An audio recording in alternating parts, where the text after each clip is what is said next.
Yo, yo, everyone piling in. What up, guys? It's Tuesday. You know what that means. It's Roof Wars time. So, David changing his name up. See, I got to promote him to panelist each time. And now he's just David B, all lowercase. It's like a downplay. I think it used to be all capitalized. That was like a yell, the confident side. And now it's just all lowercase, man. Don't judge me. I don't Yeah, need that. okay. I don't need your judgment. It's not Try to be, judgment. try to be humble.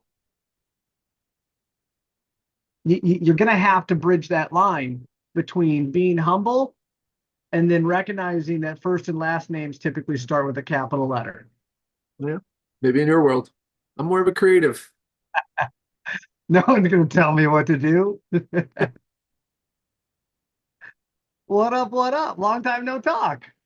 I Happy New know. How's everybody doing? Year. Let's make this fun today, guys. There's some cool things that we're going to share, some unique things that are going to be changing, specifically connected into Roof Wars, some different things that you're going to see specifically on our leadership side. So if you're part of our fractional side and what's rolling out to the group side, guys, there's some really, really cool stuff that we're going to do. So this is ultimately a very, very special time. So if you guys are joining in, I typically stream this Facebook and LinkedIn. But as we get deeper into this, we're constantly running into other problems that we have to solve. I think that's the easiest way to be able to put it. There's so much more beyond roof wars, right? There's so much more beyond these checkpoints and all the different things that we're teaching you guys. I mean, ultimately, it's connected in how do we protect our time, all right? We talked about headspace a couple weeks ago. I don't know if that was last week or they all kind of mesh together at this point. But we talked about headspace and protecting our time and being able to do specific things that allow us to be able to scale our book of business. And that's ultimately where David and I want to get, is that after we get these clients, right? After you go out and you hunt and you hustle and you do everything you can to be able to create these new opportunities, we want to be able to scale them. And that's a huge part of what we call a rainmaker, right? Is understanding that once you get a customer, and even I'm going to break words down here, right? Once you get a sale, that's like your first opportunity to be awesome, to go above and beyond, and to give them an experience that a lot of times they don't mind having again. I mean, nobody wants a roof leak. No one wants to deal with that kind of different stuff, but they do want a trusted advisor that's going to help them get their business back online.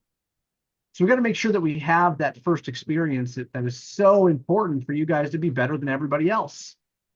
And that's really what we break down a lot in all of these that you guys have been a part of, is how do we ask the questions that actually matter? How do we figure out the pain or the gap, right? To where we're going to come in and we're going to help them be better. We're going to help them reach the goal that they want to get to or solve their problem. And I'm telling you guys all of this because we're going to be talking about halftime today.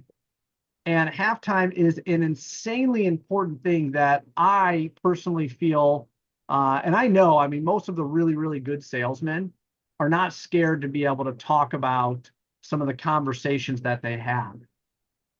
When I was newer into sales, sometimes I would be quiet or hesitant about the questions I asked or the questions I didn't ask, right? And I would take offense to something that I didn't do or something I didn't ask. And I think that's the coolest thing, is getting comfortable in understanding the questions that you're asking and being able to say, yo, David, I want to talk about this meeting I had. It was extremely unique, right? There were some things that came up, and getting someone else's feedback for a completely different perception of possibly the same thing. Does that make sense, David? Absolutely. And that's really where we're going to spend a lot of our time today, is that, one, looking back, that we're all absolutely human. We're going to get caught up in conversations. We're going to go down rabbit holes. That's going to happen probably more commonly for someone like myself, but I have to have something to bring me back on track. And I think even more above all of that is that you have to have somebody that has enough, trying to search my words, has enough respect for you to be able to call it out as it is, right? Did you ask this question, right? What about this? And help you go deeper, because that's one part that I've continued to be able to struggle with, is to go deep enough to make sure that I'm actually creating value beyond what my price is, and navigating those 5 fatalities, and knowing that sometimes when I have meetings and they look at the price for maybe what I do for them, they're like, man, that's expensive. And I know instantly at that second that I haven't done a good job creating the value, right? The monetary value, the return that they're going to have based upon what I'm offering.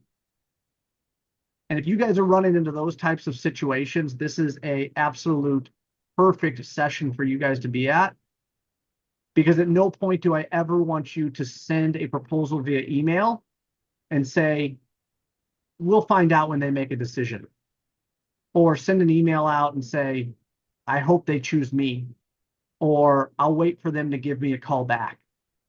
That goes against everything that we're trying to go through, is to be able to eliminate those maybes, to be able to gain confidence and clarity with our customers, that they know that they have to make a decision. They know that they have to act, right? And clarity and confidence that our customer knows that their current resources right now, whether it be a contractor or them doing the repairs internally or whatever it is, they know that they have to do something different. I say it all the time. The definition of insanity is doing the same thing and expecting a different result. Sometimes, guys, we got to be the bearer of bad news to be able to say, well, why don't you guys just do it yourself, and let them answer that question? Not us assume as sales reps that, oh yeah, I can do it better than their guys internally, or I can do this and I can do that. That assumptions will let the 5 fatalities creep in, guys, and it will be the death of your proposal. So before we dive into this, the one thing that I want to tell you guys, this session right here is for every open proposal that you guys have. Every proposal that's out there where your client has not made a decision yet, it's not over. Okay? Not over, it's not over. Now, timing can absolutely be a fatality of this, but there is a way to be able to fight that. Right? There is a way to be able to fight timing. There is a way to be able to fight the price factor, that you've turned your bid in, and then all of a sudden they tell you, yeah, I've been advised by corporate to get a couple other bids. There's a reason behind that. Right? Or you're going back into competition. You're going back into trust. And those fatalities are creeping back up on you. This session today, guys, is for every open proposal that you have. So hold the book of business open. Start looking through those opportunities that you guys have, and start reflecting. Be humble enough to be able to say, there's probably some gaps, right? There's maybe some questions that you guys didn't ask, or some things that we need to go deeper on. And that's going to be a huge, huge focus of today. So again, my job coming in here is to make sure that you guys take just a small, small piece of this and you execute on it. If you take a big piece and it changes the entire thing, that's great. That's not my goal. My goal inside here is for you guys to be able to take a little piece, a little tweak to get that 1%, that one step forward, whatever it needs for you guys to be able to improve the one thing missing from your sales process or from your sales funnel. You ready to do this, David? Let's do it. All right, cool, cool. All right, guys, welcome, welcome to Roof Wars. We are here to be able to talk about halftime. Now, I gave you a big background on what halftime is, so I'm not going to go through that again. But the one thing I am going to tell you is that these sessions that David and I have put together have ultimately dictated a massive part of the success that I've had within the commercial roofing sector.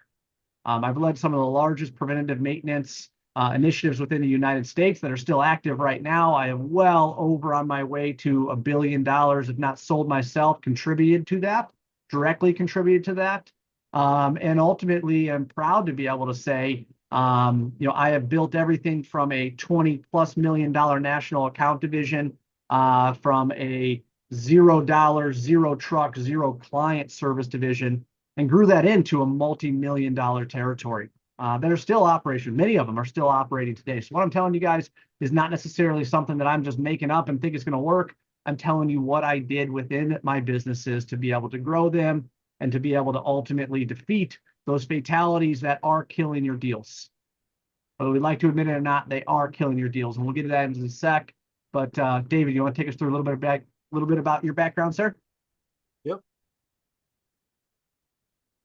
Hey guys, so I come from the world of VC-backed, venture capital-backed companies who need to grow at an extraordinary rate. I won't go into the same stuff that I typically do. The key thing that I just want you guys to understand is when companies are growing that fast, they need to optimize everything.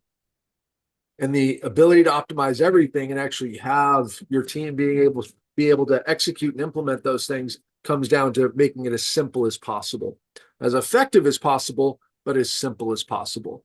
And we talk about this as the 80-20 rule. What's the 20% of the stuff that we can give you guys? It's going to get you 80% of the way there. And that's what Roof Wars is all about. That is what this entire thing is all about. And everything that we're giving you guys, if you just implement it, it's going to work for you. You're going to start to hit levels of success that you've never hit before. And that's ultimately what we want for you. When we're talking about halftime, guys, you guys have deals that come through every single month that are more important than others.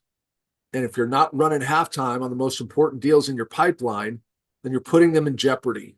And Chad and I know when this happens because you come to us afterwards and you say, hey, what can I do?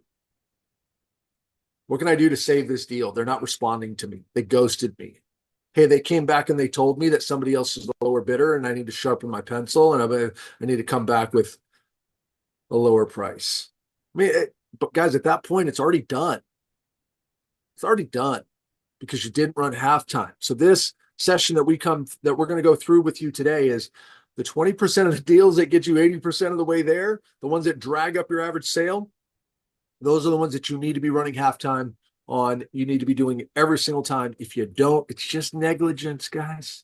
You're just being negligent to your own success. And we hate negligence here in our world. We despise it. We don't want you to be negligent towards your own success. Do the work. You do it a handful of times a month on the big major deals. You're going to win more of them. Your results are going to immediately get better. It's going to be fun.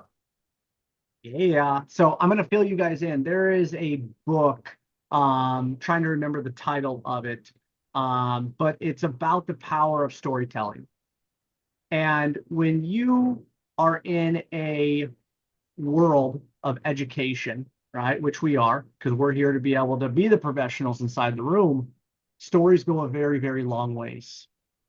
And the one thing that we connect into all of this is that we have more deals that die than we win. And it's a sad way to be able to look at it, but winning rarely teaches us what we truly need to learn. Losing is what allows us to be able to understand what we should and should not be able to do.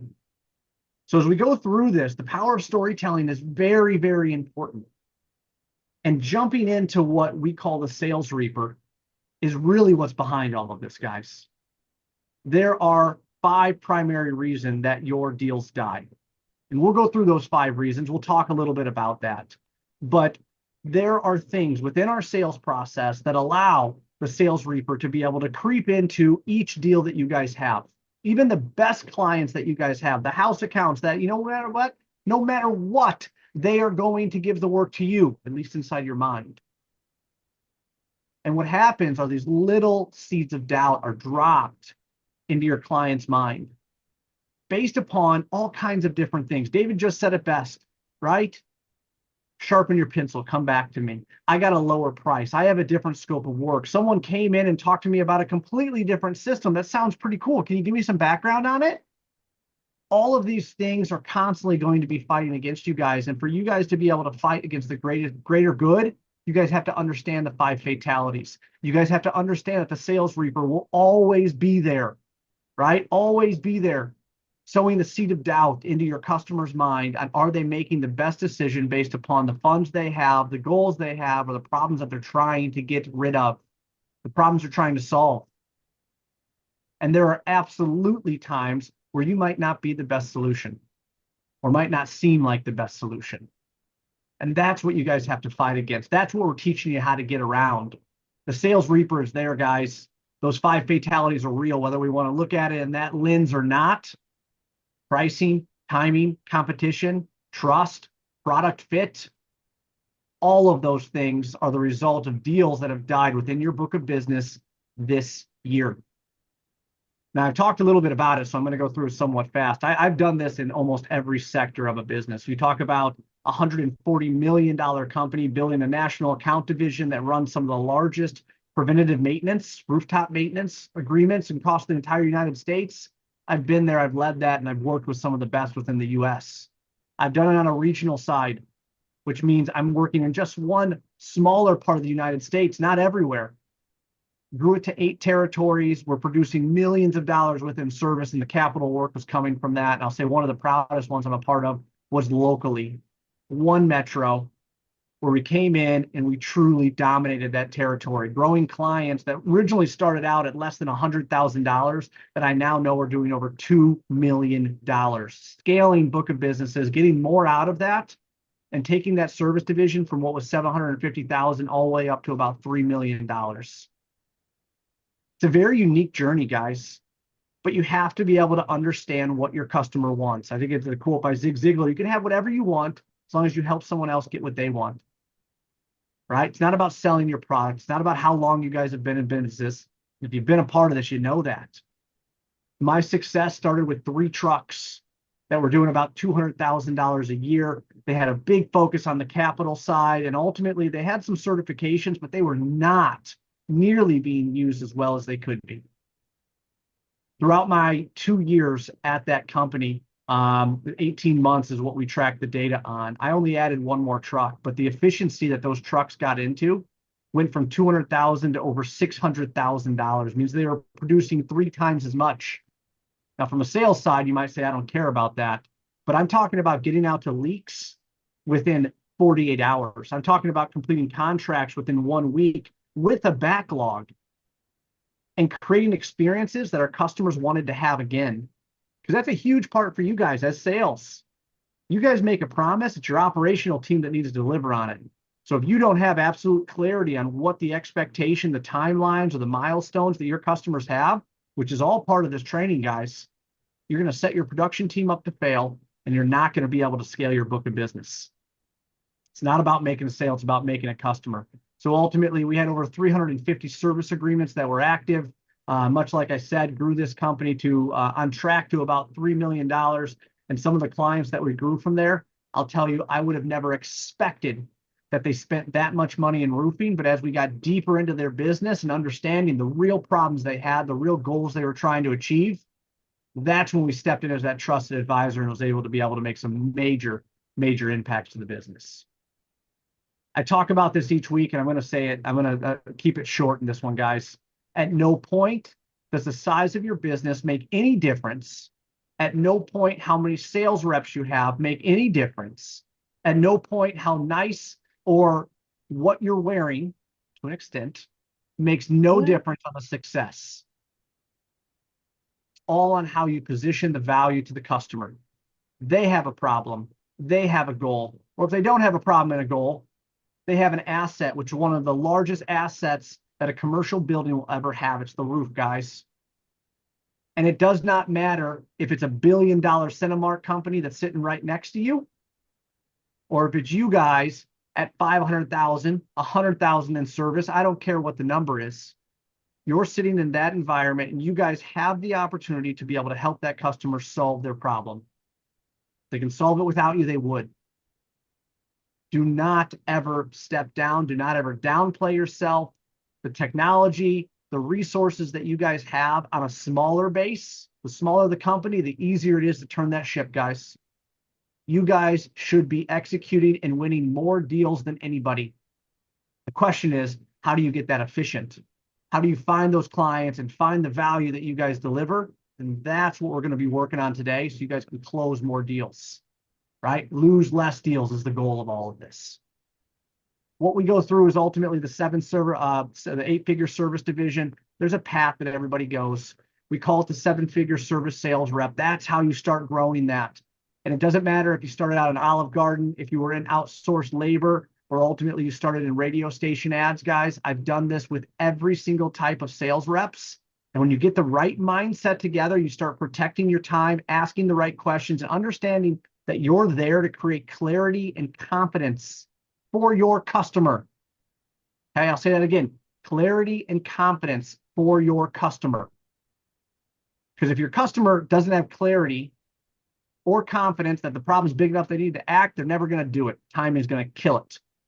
If your customer is not convinced that they need somebody else, there's a great chance they're going to go back to what they know and what's safe. And that's competition, okay? That's price, that's trust. All of those fatalities are going to kill it. We have to be ahead of this, guys, and understanding how to protect our time, how to ask the right questions, and how to be that trusted advisor is ultimately what's going to allow you guys to be able to rise to the top. Doesn't matter how big your business is. Doesn't matter how many trucks you have. Doesn't matter how big your business is or where it's sitting on what side of the road.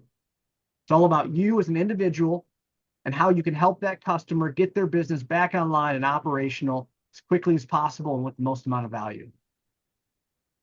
Mr. Bonnie, you want to take us through the 5 fatalities real quick, sir? Yep. All right. So guys, when we're talking about halftime, these are the things that we're protecting against. Remember, there's heart disease in your family. You probably don't want to be eating a bunch of Raising Cane's every day of your life, right? If you got skin cancer, you probably want to wear sunblock. This is the way we live our life, guys. This is the way that we should be running our sales business. So really quick, when we're running halftime, we are going through and we're protecting against the 5 fatalities. And the 5 fatalities are, so that we can continue to beat it into your heads so that you guys don't ever forget it and you have it memorized. Number 1, timing. This is the fatality that kills the vast majority of all deals that we see. Our data says it. Using our Roof Wars app, we're able to calculate this at a level that really we've never been able to before we had the technology. And timing is a belief that it's not the right time to invest or that other priorities take precedence. They don't take any action at all, guys. They just don't, because we haven't been able to have enough of a conversation to be able to figure out what is the ultimate cost of this, what is what's really at stake if they don't take action on this. We just expect either they think it's an urgent priority or they don't. I can't control that. Bull crap. Yes, you can.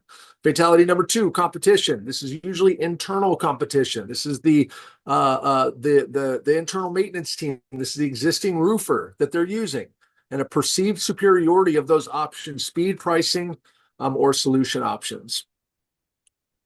Fatality number 3 is price.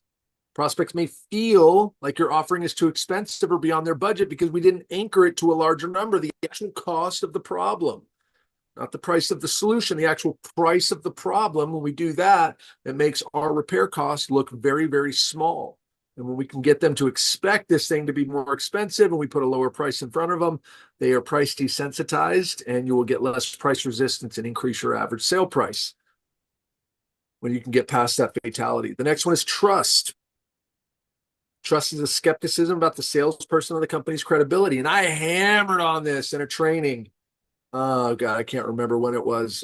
Was it yesterday? It might have been yesterday. Guys, the random questions that you guys are asking are actually decreasing your prospects' confidence in who you are as somebody that can lead them to the outcomes that they want. You're not slinging roofing solution services. You're trying to help them get to an outcome. Stop asking all these random questions. You think they're good. You think they're cool. They're not. We listen to it all the time. It's all hell. You should know the questions that you're going to go in and ask every single time, not a script, but you should have a set of 8 to 10 questions that you know you're going to cover. 8 to 10 questions that you need the answers from, and you'll probe when necessary. But you're ruining your own credibility, and your inability to present your solution and properly display your company's credibility is killing the trust that they have in whether or not you have a proven track record of getting people to those outcomes. Product fit. The final fatality, your offering doesn't meet their perceived needs or solve their problems. You look like just like everybody else, so they're just going to pick the cheapest one. Or a competitor actually got them aligned to a bigger problem, and you're just giving them the typical solution, and now they don't think that you guys are actually going to be able to solve it. So all of this gets solved with the 3 checkpoints, guys. You need to have a process in place where you're figuring out if they actually do need to act, if they actually do need new or outside help before you ever have a conversation on whether or not you have the best solution. The DOA proposal epidemic is real. The number of proposals that you guys are delivering to people that have no intention of actually taking action right now, that don't have any intention of choosing somebody new outside of their internal team who they're going to throw your proposal over to, or the existing roofer that they're going to leverage your proposal against to get their price down, is staggering. Stop wasting everybody's time. You got to get to these checkpoints. And if you don't, you got to push back. So I want to take a moment of silence for this, because in my side, this is the part that is the most frustrating for me. Maybe frustrating is right, wrong word. If you guys are spending the time to meet with the customer, to inspect the roof, to define the proposal, to go back there and deliver it, let's just hope we're not shooting it off inside an email. Think about the time that you're investing just to get that DOA proposal out there. The proposal that'll never be awarded, the proposal that we haven't checked the boxes where we need to check the boxes, right? Where they don't make a decision, right? Do they have the need to be able to act? Guys, this is every open proposal that you have in your book of business right now. Because if the problem was big enough, they would act. They would instantly say, yes, yes, go, go, go. This needs to get taken care of. Now, I know what you're thinking. Yeah, they got corporate and they got to get approvals and all that. Trust me, if that roof was caving in, if that problem was big enough for them to be able to say, I need something right now, they can get it right now. It all goes back to how big that problem is. What's the urgency behind that? And that's your guys' job. As a sales rep, that is your job to figure that out. Some problems might be, I need it done now. Some might be a week, some might be a month, some might be a year. But you guys, to figuring this out, this checkpoint one will allow you guys to be able to project it and protect your time. Don't keep giving proposals out when it takes you on average 6 hours to create a proposal by the time you meet with the customer, walk the roof, do the estimate, define the proposal, create the proposal, and then you deliver it. Guys, those are day killers. Stop doing it. That is the DOA proposal. The second one is if they're just going to do it themselves or give your proposal to somebody else. I've been on that side where the contractors have done horrible, horrible things to be able to get a proposal out. And guess what? It just ends up in my hands, guys. Sorry to say it. I've been the contractor that sees the other two bids because that contractor had loyalty to nobody else, right? Or that client had loyalty to me, or vice versa. I've had my proposal and all of a sudden I lost a job by $300. Weird, right? Guys, this is all real. This is all happening. Okay? Get through that, because if you can't cross these two check boxes, figuring out if you guys have the best solution means nothing, because you truly can have the best solution. But if that problem's not big enough for them to spend money on it, ain't never going to happen. Or if they have someone that they've used for the last 10 years and it's their brother-in-law, ain't never going to happen. Do the work. Ask the questions. It's so much easier to discover and disqualify up top than it is to be able to get to the end, follow up, and basically have your dreams crushed, knowing that the customer may have said something right or wrong that made you guys happy about bidding the job, that made you guys happy about following up, when it turns into nothing. Huge, huge part of this. All right, guys, so this is halftime to get started on this. We're going to run through buyer's intent.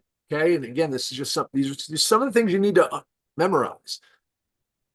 Don't just listen. You got to memorize this stuff. If you don't understand what your buyers are trying to do, actual buyers, then how are you serving them correctly? It's the core part of your job, guys. So if you can't rattle this off in our meetings, when I pop quiz you guys, as you guys know I do, then you're not focused on the right stuff. Okay. So all right. So what is? I asked you guys earlier inside this to be able to open your book of business, right? Open your book of business. Look at the book of business. And this is all the opportunities that you have quoted. Here's what I want you guys to do. I want you to pick one right now. I don't care which one it is. It could be $1,000. It could be 100,000. It could be $1 million. I don't care. Pick that one out that you have right now. You don't have to be looking at your computer, but think about that one job you have right now and answer, as David goes through this, answer these questions. Okay, can you answer these questions? And if not, this is the red flag that should go up, that we have not gotten enough information to truly understand why he's doing it. We're not looking for a sale, we're looking for a customer. Okay, how are we going to become that trusted advisor? How are we going to help him solve that problem? Sorry, David. I just think this is an excellent, excellent side. And if you guys have any doubt in your head, this is the red flag, and this is why we're doing this session. Okay. All right, guys. So the buyer's intention is to find the best solution to solve the actual problems, causing them enough pain and keeping them from important outcomes. And like Chad said, the vast majority of notes that we look at in the system when we go into Centerpoint or whatever other CRM system, is we haven't figured out what pain this is causing, the actual pain. What is the actual disruption? How are we actually quantifying that? And we haven't figured out what the important outcomes are. We're just not figuring that stuff out. And because of that, then we cannot actually help our prospects understand if this is a problem that they should be prioritizing. And if this is not a problem that they should be prioritizing, there is no need for them to look for a solution. We can just play it backwards, guys. If we're not figuring this stuff out, you're just killing your sales conversion. You're doing it over and over and over again. And I know you guys believe in your heart that your slick talk tracks and all this, the cool stuff that you do in the sales process and the buddy-buddy relationship that you create with your prospects is working. It doesn't work. This is not, I'm not going to decide, am I going to spend $15,000 on this repair on my roof? You know what? That Chad guy, I would go get a beer with him.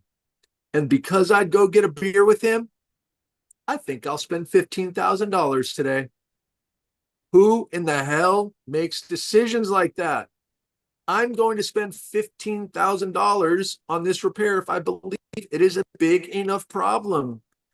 If I believe that it's causing enough pain, if I do believe that it's keeping me from more important outcomes. So when we don't establish this stuff, guys, we don't establish a business case.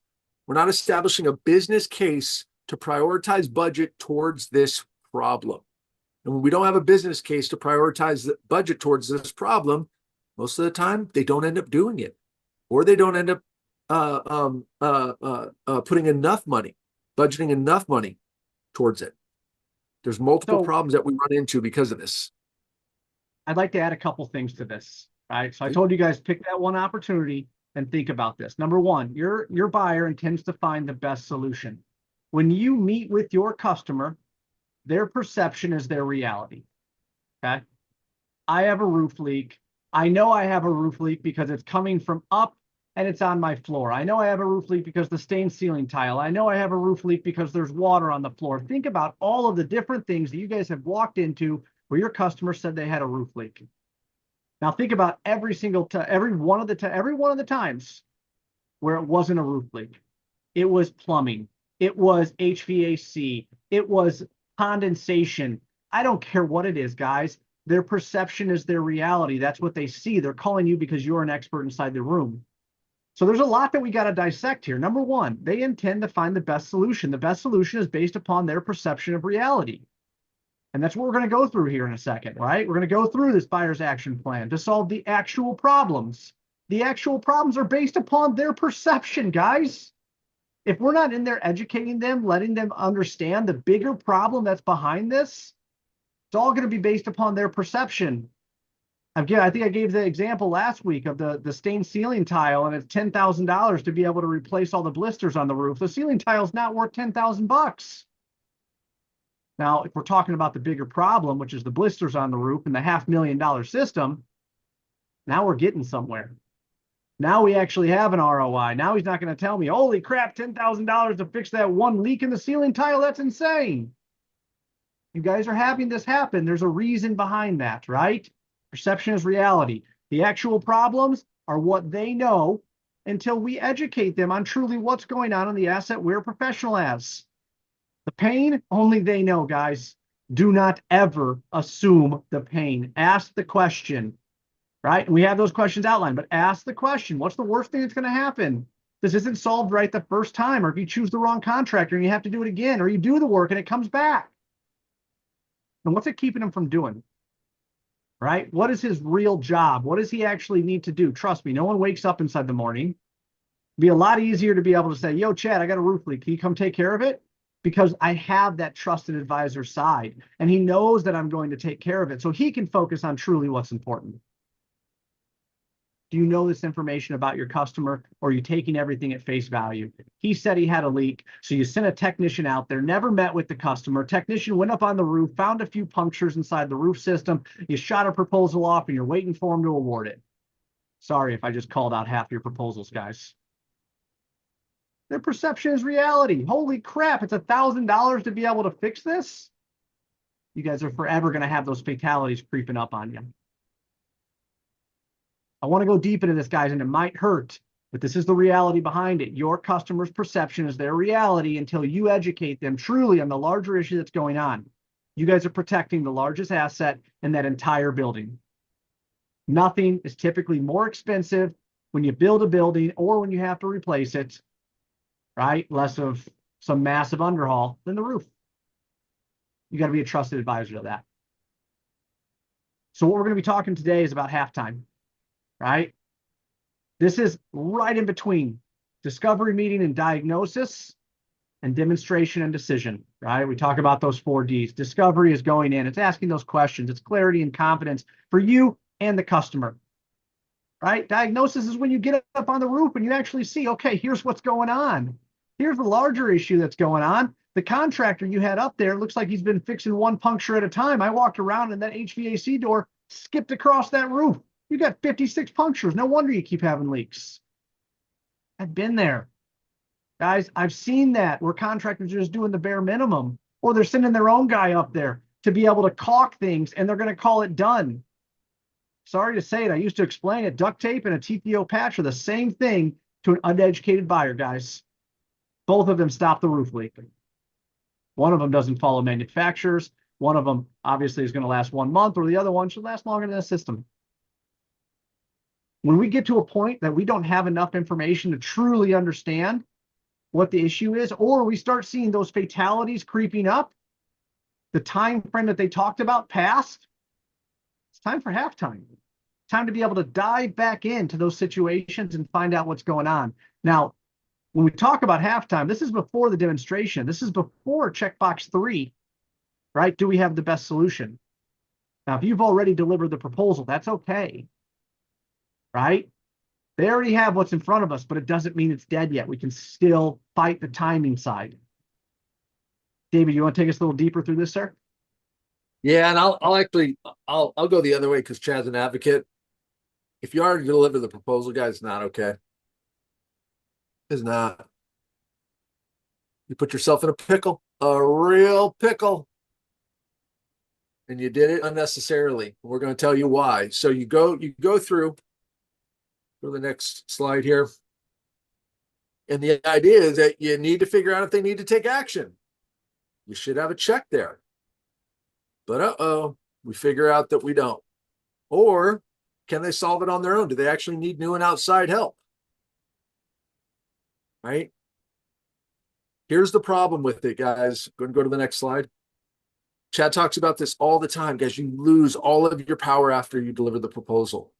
This is the core problem with you waiting. This is the core problem with you not being thorough towards the most important opportunities in your pipeline every single month and every single quarter.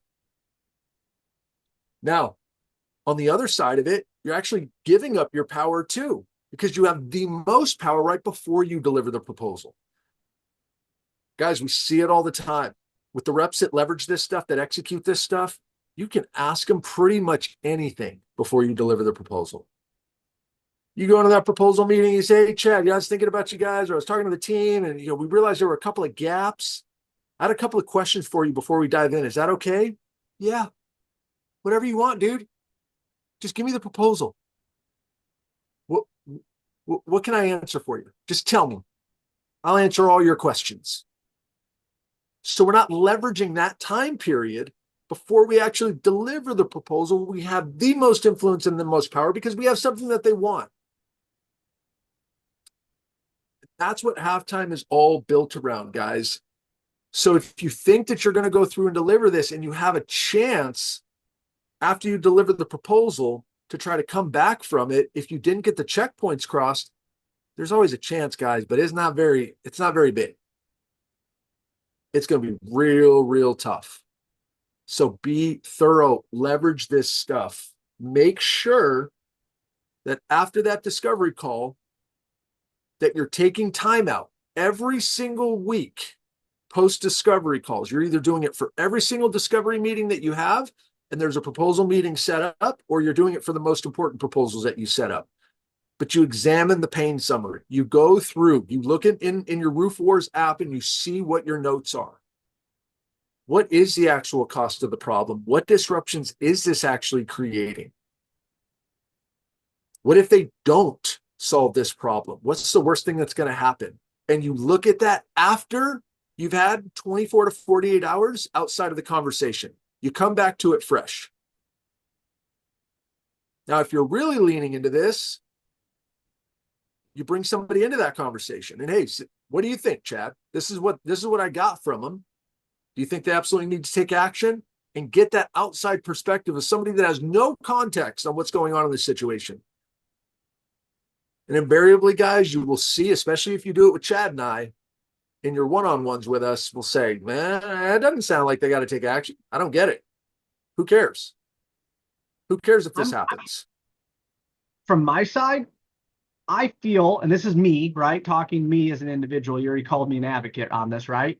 So I have to have somebody. It's too easy for me to lie to myself. And I'm just being honest. It's too easy for me to bypass that. It's too easy for me to give myself a pass because I do have confidence. I do think I'm good at what I do. I know I'm not great. I do think I'm good at it. But there are times that I miss something. I remember walking out of a meeting with you when you and I were on a meeting together. We looked at each other. It was like, we didn't set the next action. We don't have a day and time for our next meeting. And we're like, right? I personally, guys, I have to have somebody there to hold me accountable. And I might not like what David says every single time, but you know what? He's coming at it from his side. And that's why I said you have someone that respects you enough to be able to call you out.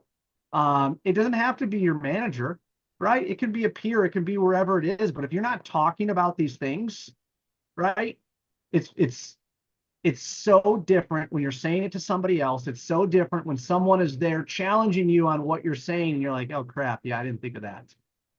I feel you have to have it. Can you go back in and review your notes? Can you be confident with what you did? Yes. But the one part that always gets me is that the two people can be standing on either side of an event and they see it completely different, either from the angle that they were at, the life experiences they had, or maybe just self-relating to the individual that they were talking to. I've been in that situation. It sucks, right? I understand why he made that situation and that decision. And the other guy goes, I would never make that decision. Same situation, guys, two different sides. So I know I went a little bit deeper inside there, but David, I'm hardcore. I think you need to have somebody to talk to because for me personally, it's too easy to lie to myself. Yep. 100%. So if you get that outside perspective, guys, you can look at it. Okay. And hopefully you're asking the scale question because what you want to do is you want to compare. You want to compare the answer and the scale that they gave you. Okay. If they tell you it's a 9 priority, but the answer is it's just so surface level, it lacks any kind of emotion or reality in it, you know you didn't get it. If it sounds like it's super painful and they tell you it's a 6 or a 7, that means they got other burning problems too. And it's not that this isn't a burning problem, but is it one of the top burning problems that they have to deal with? Okay, the tools are there to really allow you to self-evaluate the opportunities that you have in your pipeline. There's so much to dig into, and I think there's a really, really important factor inside this, right? Hey, 1 through 10, how big of a priority is this for you guys? And I think no matter what, this is how I feel, this is how I treat the question. I don't care what answer they give me. I want to know more about that answer or what they're processing, right? We always say they give us a 7. It's like, oh, okay. So what would an 8, 9, or 10 be? I mean, that would be business stopping, right? And they might come back with, well, it would be higher if we had the HVAC work done because that comes first. Or they give you a 9, you're just like, okay, wow, this seems like one of the biggest priorities you guys have, or the biggest priority that you have. Diving into those questions and just asking that follow-up question is just going to allow you to be able to understand how and why they came to that decision. So again, it's not about taking it at face value. It's about being that partner to your customer to be able to understand where it is. Now, we talked about having the power of the proposal, right? I've been on two different sides of the fence. One where the customer is calling me every single day, asking me where the proposal is. I need the proposal. I need the proposal. And literally breathing down my throat. I have two proposals. I need your proposal. It's the third one because I have to award this work. That customer sounds like he has urgency. I've also been on the other side of it where it's been a week and a half. I call the customer and they're like, yeah, just drop it off whenever you're in around the building next time. That's the other side of the priority side, guys. Like, how quickly are they going to act on this stuff? So based upon how your customer is responding to these questions allows you guys to be able to project and really understand what type of priority is this? When can I project this, or can I project this? And then that goes right back into protecting your time. So I know I worked backwards a little bit on this, David, but like I feel you have to dig into those numbers on whatever they give you. They give you a 7. Oh, what's an 8? What's an 8 or a 9? If they give you a 9, oh man, I can assume a 10's business stopping, or this sounds like one of the biggest things you could possibly have.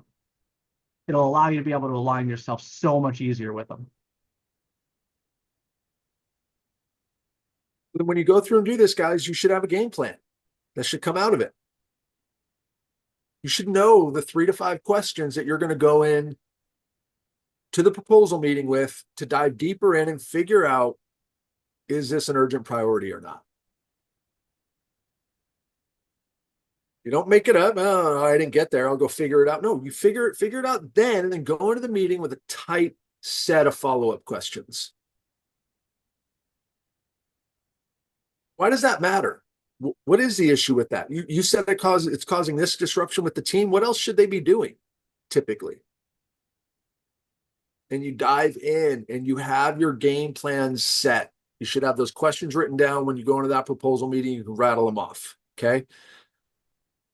Now we'll go through this quickly, guys, because it's the same thing. You examine the gap summary. Do they actually need new or outside help? Like Chad said, man, they're hot to trot. They want our freaking proposal, but is it just so that they can get 3 and award it to the company that they always use anyway? They just wanted to meet the requirement. Thank you for being a good little lad. Thank you for taking thank you for being there for them to give them their 3rd proposal so they can just go do whatever the hell they wanted to anyway, meet the requirement. You got nothing out of it, guys. The gap summary, you've got to get clear on why. And remember, we give you guys the questions to be able to ask, but you got to be able to figure it out. Now, if it is vulnerable, right? If you're comparing the answer scale up against how confident they are in their existing resources, and it's not there, you create a game plan. You go back in there. So why aren't you guys? I know I didn't ask because we ran out of time, but Chad, why aren't you guys using your existing roofer? Oh, I don't know. We might. Well, have they messed up on anything before? No, they're great. Okay. Well, then why are you guys getting extra bids? Well, that's a requirement. Okay. Then you can go through and navigate it. You can deliver the proposal if you want to, but you're not going to put it in your hot job opportunities. You know that this is probably not likely to close. You have the information. You can accurately forecast where you're going to be at for that week in comparison to your month, based on the 5A sheets that we work with you guys, just the strategic sales plans that we work on with you guys in your one-on-ones. Okay, your hot jobs should be able to answer these questions. They do need to take urgent action, and they do need new or outside help. And you should be 100% clear on that. And our best reps are. And those hot jobs close the vast majority of times. Those that aren't, they're not clear, and that anticipated close date keeps pushing out. That pipeline of 400,000, oh man, that pipeline of 87,000, oh man, it's there. And then it just never comes to fruition because we never have this stuff figured out, guys. We continue to miss quota. We continue to under earn on our commissions, and we're just not as happy. Okay. So the key to all of this, guys, we have to do this before we go into the next checkpoint, before we go in and establish with them that we have the proven result to solve their problem. Go ahead and hit the next slide. before we show them what our clear solution is, and before we show them the delivery and timelines. None of this crap matters if we're not 100% certain that they have to take action on this and they actually need new help. Your win rate, guys, protecting your time, all of that stuff is going to improve. And halftime is the key tool to be able to do it. Now, if I did have a wish for all of you, my wish would be that Chad had a story to tell us. That story Come time with on. Chad.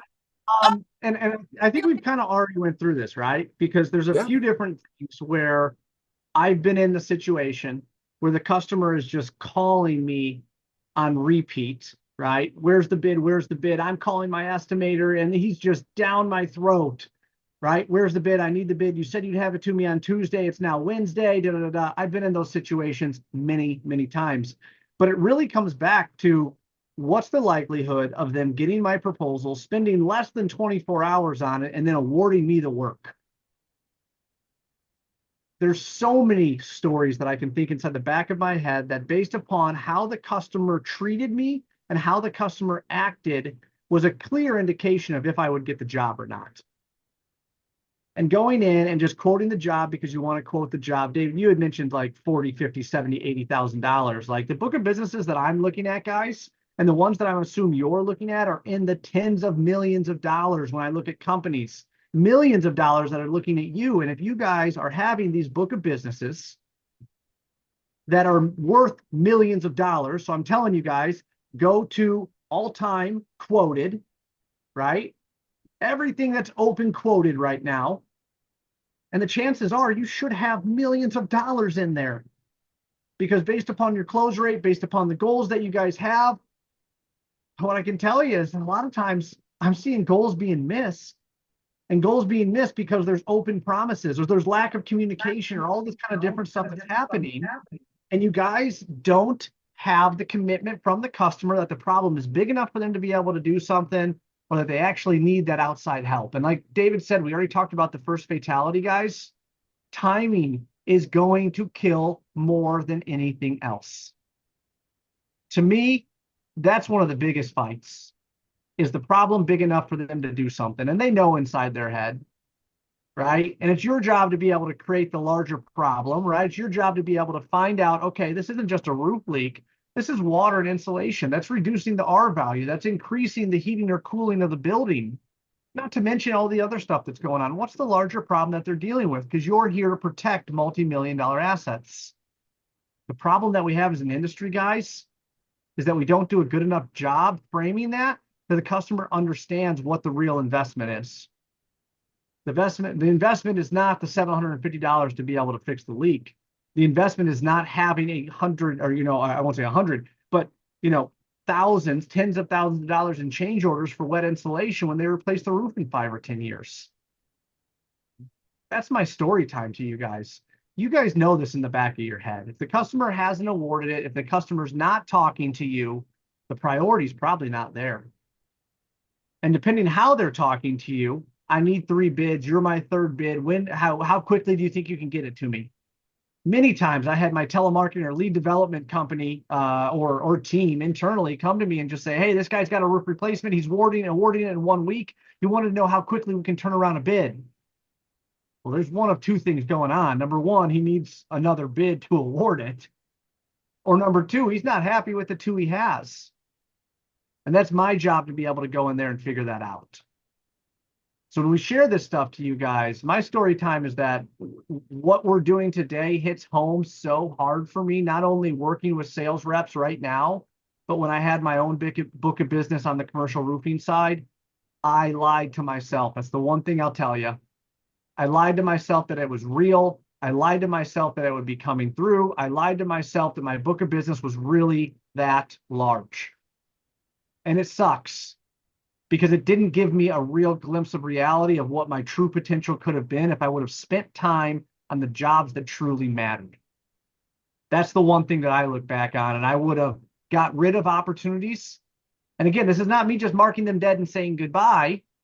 We have a tactic that we teach, right? We have something that we call the goodbye email and the goodbye conversation that we have that helps bring back a little bit of that power. that's my story to you guys. And then that's me. That's my heartfelt, that if there's something I would have changed within my side on the commercial roofing sales side, is I would have got rid of opportunities quicker.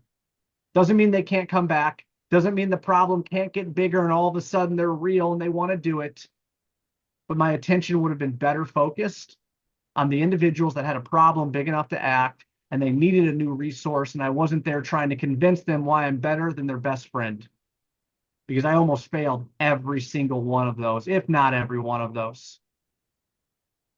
The problem's got to be there. The pain's got to be there, guys.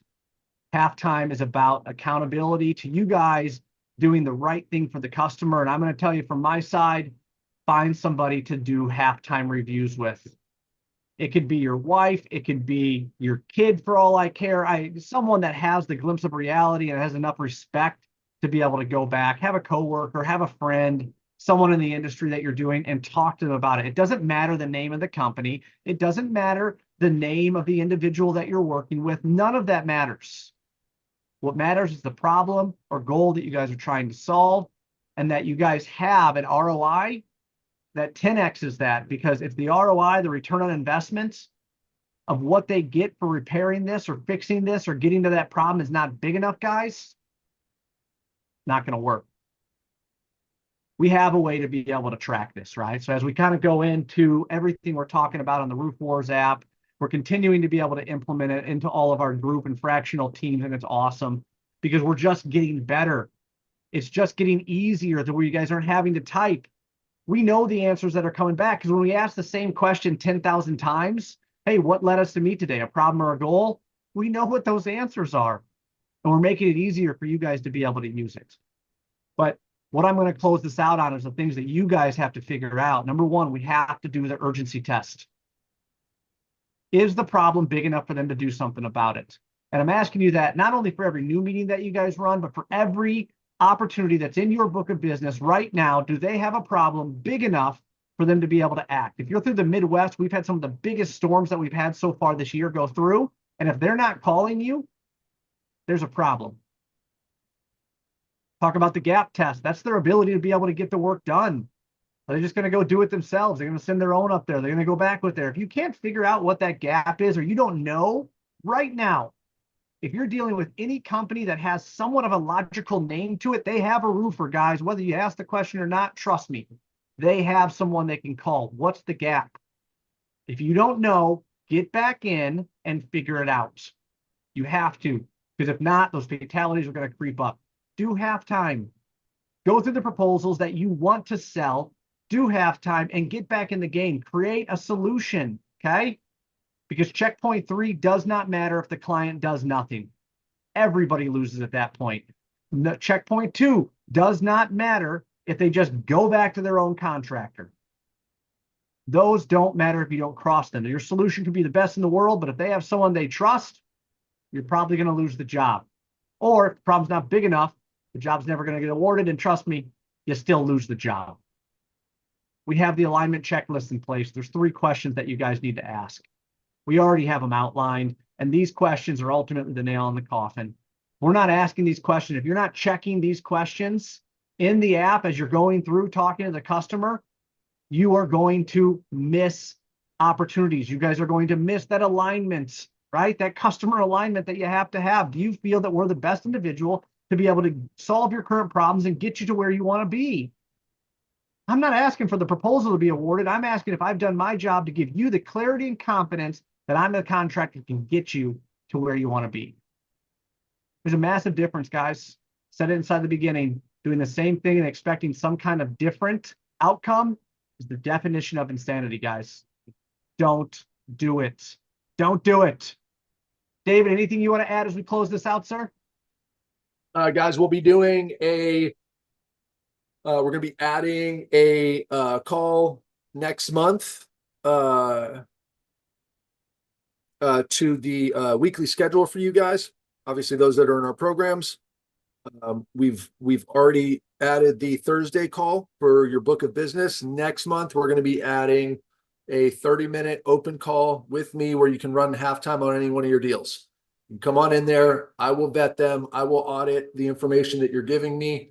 And it's not a, oh, hey, you did a great job. We're good. It's when you go in there with your most important opportunities. And we have a genuine discussion about it so that we can support you guys to make sure that you guys are locking down the most important deals in your pipeline every single month.